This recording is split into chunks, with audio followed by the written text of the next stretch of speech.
Hello my dear student, এর আগের দিন আমি 20 নম্বর দাগ পর্যন্ত ভূগোলে নবম শ্রেণীর কিছু কোশ্চেন তোমাদের সামনে আলোচনা করেছি।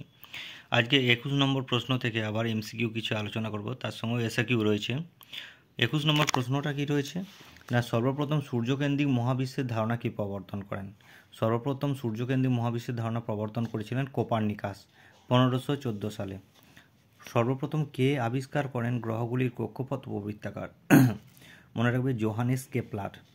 23 দাগের প্রশ্নটা, উপবৃত্তাকার কক্ষপথের নাভিতে সূর্য আছে এই কথাটি কে সর্বপ্রথম বলেছিল?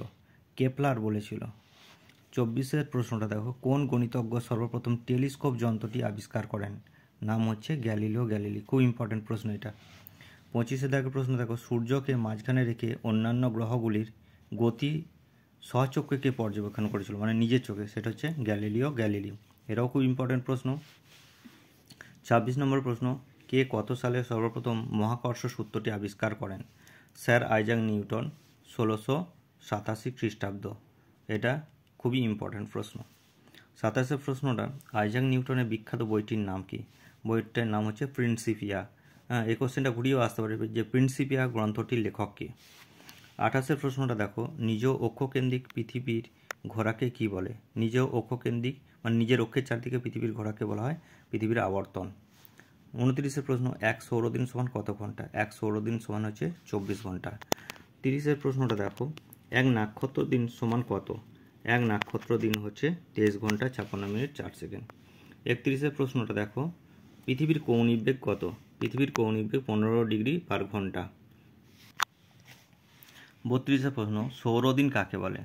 সৌরদিন হচ্ছে সূর্যকে স্থির বিন্দু ধরে পৃথিবী নিজ মেরুদণ্ডের চারিদিকে একবার পূর্ণ আবর্তন করতে সময় নেয় 24 ঘন্টা। অর্থাৎ সূর্যকে স্থির বিন্দু ধরে যখন পৃথিবী সূর্যের চারিদিকে ঘুরবে সেটাকে বলছে সৌরদিন, সেই সময়টাকে।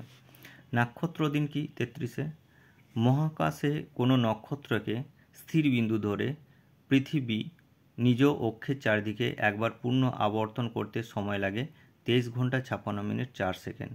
এখানে নক্ষত্র অর্থাৎ কোনো নক্ষত্রের চারপাশে পৃথিবী ঘুরতে যে সময় লাগে সেটাকে বলছে নক্ষত্র দিন। পরের প্রশ্ন দেখো, অন্য শব্দের অর্থ কী? অন্য শব্দের অর্থ হচ্ছে দিন। এটা খুব ইম্পর্টেন্ট পরের কোশ্চেনটা। আহ্নিক গতির ফলাফল কী কী? না, আহ্নিক গতির ফলাফল দুটো হয়ে থাকে।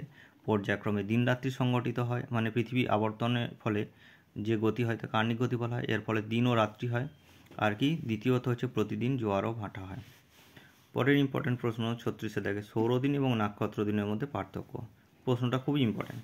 সৌরদিন কি না, সূর্যকে ভিত্তি করে যে দিন গণনা করা হয় সেটাকে সৌরদিন বলা হয়। সূর্য ছাড়া অন্যান্য নক্ষত্রকে ভিত্তি করে যে দিনটা বা সময় গণনা করা হয় তাকে নক্ষত্র দিন বলা হয়। সময় কি না, এক সৌরদিন সমান বলা যেতে পারে 24 ঘন্টা। দ্বিতীয়ত হচ্ছে একটি নক্ষত্র দিন সমান 23 ঘন্টা 56 মিনিট 4 সেকেন্ড। ব্যবধান কি না, নক্ষত্র দিন অপেক্ষা এটি 3 মিনিট 56 সেকেন্ড বড়, আর এটা হচ্ছে সৌরদিন অপেক্ষা 3 মিনিট 56 সেকেন্ড ছোট।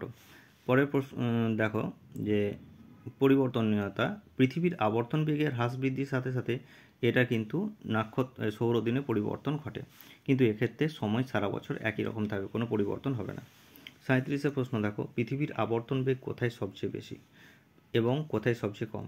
পৃথিবীর আবর্তন বেগ সবচেয়ে বেশি নিরক্ষরেখায় 1670 কিমি পার ঘন্টা অর্থাৎ, এবং আবর্তন বেগ সবচেয়ে কম মেরুবিন্দুতে 0 কিমি পার ঘন্টা।